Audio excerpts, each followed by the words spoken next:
Assalamualaikum warahmatullahi wabarakatuh. Baiklah, sebelum memulai video pembelajaran ini, saya akan memperkenalkan diri saya terlebih dahulu. Saya Fania Melinda, mahasiswi Universitas Negeri Padang, jurusan Matematika, Prodi Pendidikan Matematika.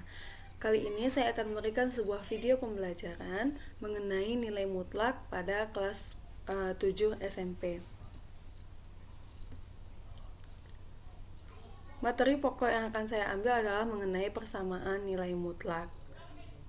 Kompetensi dasar yang akan dicapai itu sesuai dengan kompetensi 3.1 dan 4.1 pada KD tingkat SMP, yaitu menginterpretasikan persamaan dan pertidaksamaan nilai mutlak dari bentuk linear satu variabel dengan persamaan dan pertidaksamaan linear aljabar lainnya. Tujuan pembelajaran yang akan dicapai oleh peserta didik nantinya adalah peserta didik dapat menemukan konsep dari nilai mutlak dengan benar melalui penjelasan guru, yaitu melalui pemaparan saya. Peserta didik dapat menentukan nilai mutlak melalui contoh soal yang diberikan guru dengan tepat. Kemudian peserta didik dapat menentukan persamaan nilai mutlak bentuk linear satu variabel melalui contoh soal yang diberikan oleh guru dengan benar. Mari kita mulai. Pernahkah Anda mendengarkan kata mutlak? Kapan? Lalu di mana? Kalau pernah, berarti Anda telah menemukan apa itu kata mutlak. Pernahkah Anda mengikuti ekstrakurikuler di sekolah? Tentu saja pernah ya. Nah, lalu apa saja jenis ekskul yang Anda ketahui di sekolah? Mari kita amati contoh berikut berdasarkan pengalaman ekskul Anda semuanya. Ayo kita amati. Ada sebuah cerita di mana Wela dan Rizal mengikuti kegiatan pramuka yang merupakan salah satu kegiatan ekstrakurikuler yang diadakan di sekolah. Mereka berdua merupakan salah satu pasukan pramuka yang sedang belajar baris berbaris di lapangan sekolah pada hari Sabtu. Sebuah perintah dari pimpinan regu yaitu mengatakan, "Maju 4 langkah jalan." Hal ini berarti jarak pergerakan barisan adalah 4 langkah ke depan. Nah, jika perintah pimpinan pasukan adalah mundur 3 langkah jalan, hal ini berarti bahwa pasukan akan bergerak ke belakang sejauh 3 langkah. Demikian seterusnya. Lalu, apakah sudah paham Anda dengan contoh yang saya berikan tadi? Kalau belum, mari kita lihat contoh berikutnya.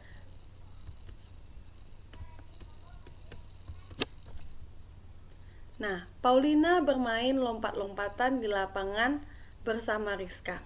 Dari posisi diam, Paulina melompat ke depan 2 langkah, kemudian 3 langkah ke belakang, dilanjutkan lagi 2 langkah ke depan, kemudian 1 langkah ke belakang, dan akhirnya 1 langkah lagi ke belakang. Ayo, bagaimana maksud dalam cerita tersebut? Nah, kita bisa menggambarnya dalam bentuk grafik. Nah, berikut ini grafik dari cerita Paulina tadi yang dihubungkan dengan nilai mutlak. Awalnya Paulina melompat ke depan 2 langkah. Artinya kalau ke depan 2 langkah itu menuju bilangan positif kalau pada garis bilangan. Artinya dia maju 2 langkah. Kemudian 3 langkah ke belakang. Artinya dari posisi dia garis bilangannya 2, dia mundur 3 langkah ke belakang, berarti dari 2 ke 1 itu 1 langkah, dari 1 ke 0 itu 1 langkah, dan dari 0 ke negatif 1 adalah 1 langkah. Artinya dia sudah mundur 3 langkah. Nah, sekarang posisinya ada di negatif 1. Kemudian dia dilanjutkan dengan 2 langkah lagi ke depan. Berarti dari negatif 1 dia maju 2 langkah. Negatif 1 ke 0 itu 1 langkah.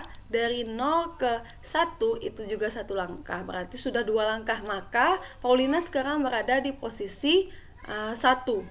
Kemudian Paulina mengatakan dia melompat lagi 1 langkah ke belakang. Berarti dari 1 dia mundur ke belakang.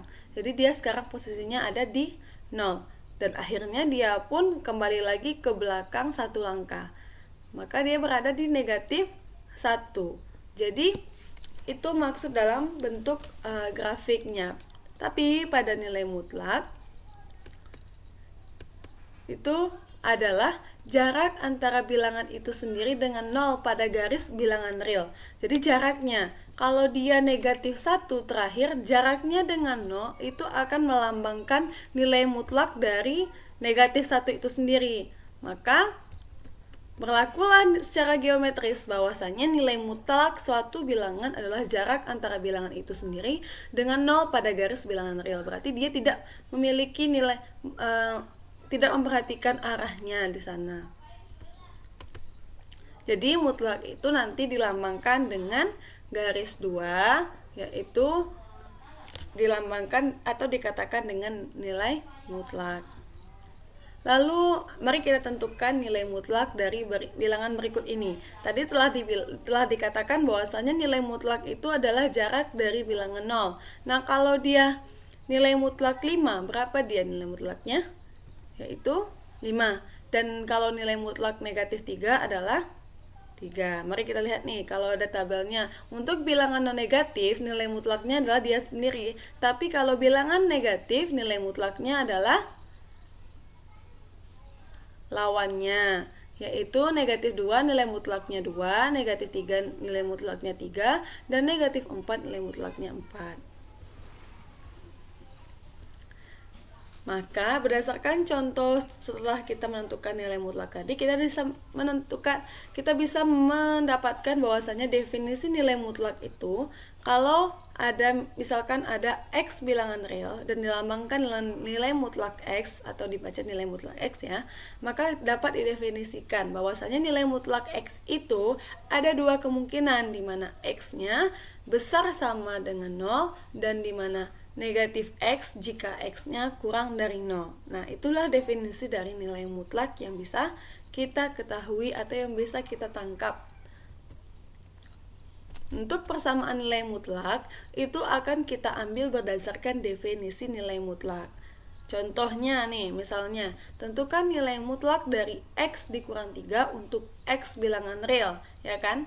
Kalau tadi mutlak X untuk X bilangan real, sekarang X kurang 3 untuk X bilangan real. Mari kita lihat penyelesaiannya. X kurang 3, berdasarkan definisi nilai mutlak, dia ada dua kemungkinan, di mana X kurang 3 itu besar sama dengan 0, atau kan tadi X kurang 3, maka X-nya itu harus besar sama dengan 3. Yang kedua adalah negatif dari X dikurang 3 kurang dari 0. Maka negatif X awalnya itu pasti kurang dari 3 kalau X-nya adalah kurang dari 3. Mari kita selesaikan persamaan nilai mutlak, yaitu 2X dikurang 1 sama dengan 7. Lalu apa yang harus kita lakukan untuk mengubah persamaan nilai mutlak ini? Yang pertama kita lakukan adalah kita harus mengubah bentuk dari 2X kurang 1 berdasarkan definisi nilai mutlak. Yaitu tadi ada dua kemungkinan, di mana tadi katanya 2X kurang 1 adalah 2X dikurang 1 besar sama dengan 0, atau X-nya besar sama dengan setengah. Untuk negatif 2X dikurang 1 kurang dari 0, atau X-nya nanti bisa kurang dari setengah.